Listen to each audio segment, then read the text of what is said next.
Jamie, when was the last time you saw Danny Campbell? At school? When did you see me after school? Liar! Today we are going to recapping the movie Dirty Teacher. Jamie, a young girl, brings a gift to her teacher, Cohen, who is leaving the school.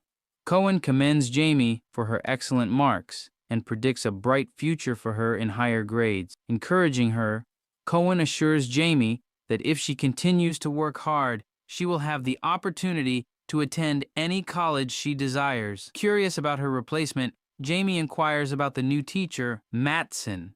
Cohen responds positively, stating that he has heard great things about Matson and believes Jamie will like her. Later, as Jamie prepares to submit her college application, she has a conversation with her mother, revealing that her family is facing financial difficulties.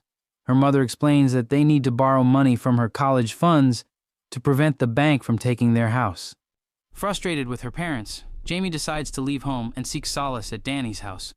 However, their intimate moment is interrupted when Danny's mother unexpectedly enters the room and discovers them together on the bed. Consequently, Jamie chooses to leave. Following her departure, Danny's mother speaks with him, urging him to resolve the situation with Jamie.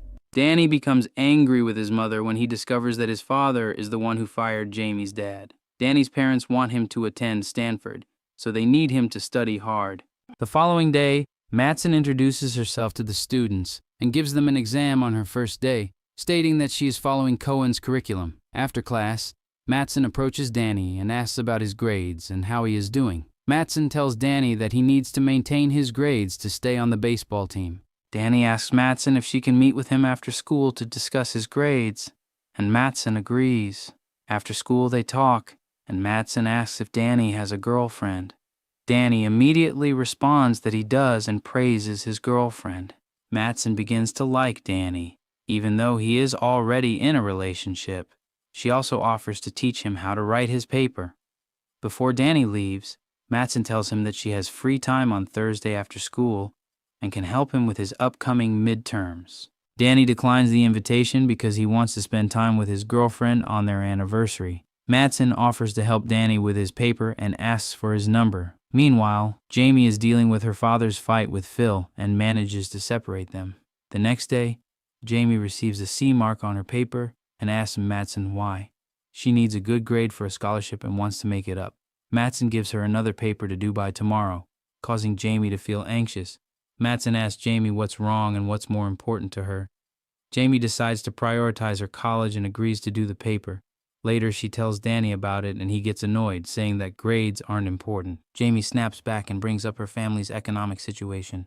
Unlike Danny, who had financial support from his parents to pursue his master's degree, he is now feeling resentful towards Jamie for constantly blaming his father for her own father's firing. In an attempt to salvage their relationship, Danny decides to give Jamie their anniversary gift and then leaves her alone. Unfortunately, the next day proves to be even worse for Danny as his baseball team loses, further dampening his spirits.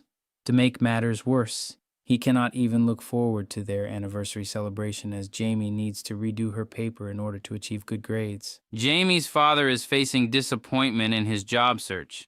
On a different note, Matson and Danny find themselves at a bar, sharing a few beers. Initially hesitant to drink with his teacher, Danny is reassured by Matson that it's just one beer and their conversation will remain confidential. Their discussion mainly revolves around Danny and Jamie's relationship. Meanwhile, Jamie decides to reach out to her friend, Heather, to inquire about Danny's whereabouts, feeling guilty about canceling their anniversary plans. Heather informs her that Danny was supposed to go to Trent's place. Upon checking with Trent, it becomes evident that Danny never showed up.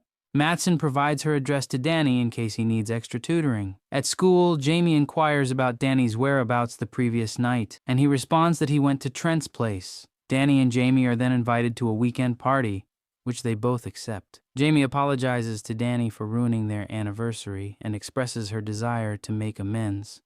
However, when Danny attempts to take their relationship further, Jamie declines, causing Danny to leave in frustration. Danny receives a text from Matson outside the party asking if he knows anything about cars because she is currently experiencing car trouble. Danny responds affirmatively. Before Danny arrives, Matson attempts to sabotage the car's engine to make it appear as though it is experiencing issues. Upon arriving, Danny inspects the car and discovers that the issue is the negative battery terminal. Matson invites Danny inside to clean his hands. which have become dirty from examining the engine. Matson continues to flirt with Danny inside the house, and eventually he gives in to her advances and kisses her. Initially hesitant, Danny is reassured by Matson, who insists that it's okay and promises not to tell anyone. However, a few hours later, when Danny returns home, he is confronted by Jamie, who has been waiting for him. Jamie senses that something is amiss and directly asks Danny about the girl he has been with. Danny tries to make excuses and denies being with anyone, but Jamie becomes increasingly frustrated when he refuses to answer her. In response, Jamie raises her voice, prompting Danny's mother to come out of the house. Danny's mother intervenes and instructs Danny to go inside and call a cab for Jamie, as it is already late. However, Jamie decides to drive her own car and is unable to tolerate the situation any longer. Upon arriving at her home, Jamie finds her mother on the phone with Danny's mother. Jamie's mother questions whether she has been drinking, to which Jamie responds that she only had one drink. Her mother scolds her for driving under the influence, leading Jamie to snap back at her. Jamie retreats to her bedroom. The next day in class, Jamie receives a C score on her second paper, which is the same as her first paper. She is frustrated and feels that Matson has something against her. Jamie's friend suggests that she speak with Matson again about the score. After class, Jamie sees Matson and Danny talking closely. Danny confides in Matson about his baseball coach threatening to kick him off the team, and Matson offers to help him improve his grades to stay on the team.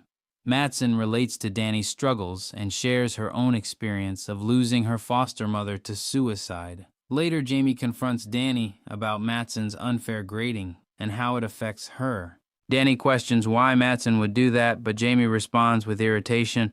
As Danny prepares to leave to run errands for his mother, Jamie is left alone. Shortly after, Danny visits Matson and confronts her about whether she is intentionally failing Jamie. Matson denies the accusation and reassures Danny that Jamie is simply being paranoid. Despite this, Danny and Matson share a kiss, only to be caught by Jamie, who was watching from outside. Jamie leaves in tears, and Danny chases after her.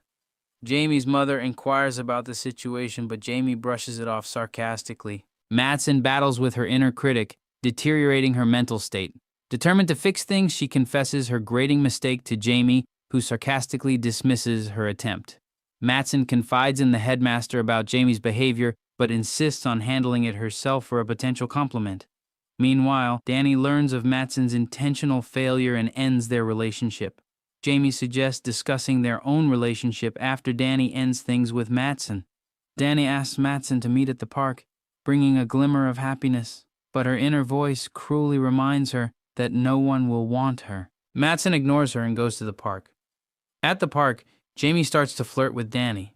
However, Danny keeps his face straight and tells her that he doesn't like the way Matson has been treating Jamie. Matson keeps trying to make Danny stay, but she fails. Danny then leaves her alone in the park. While crying, Matson gets in the car and hits Danny with her car. Panicked, Matson puts Jamie's body away and she wipes all his blood on her car.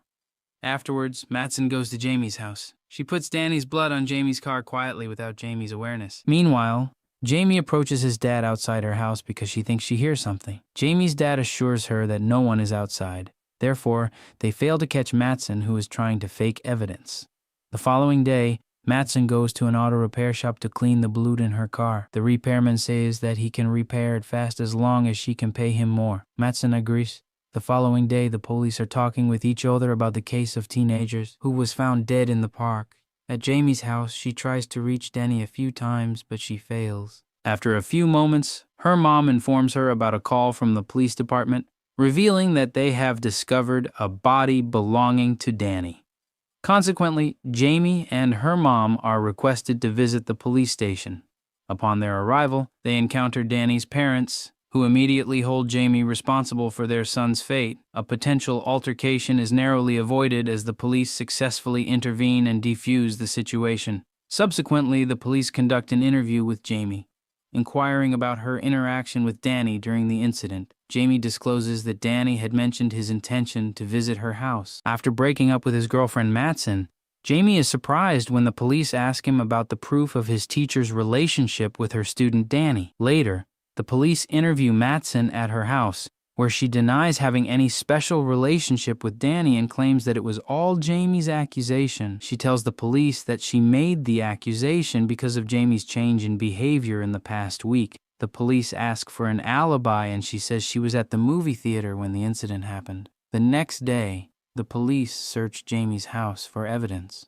The police discover blood on Jamie's front bumper, leaving Jamie surprised and unsure of how to react. Consequently, the police decide to arrest Jamie for the murder of Danny. Meanwhile, Jamie's parents attempt to console her, assuring Jamie that she will be released as soon as possible. Eventually, Jamie's parents' words prove true, and Jamie is released from custody. Convinced that Matson is the true culprit behind Danny's murder, her mother closely monitors Matson due to his suspicious behavior. Jamie devises a plan to trap him and elicit a confession.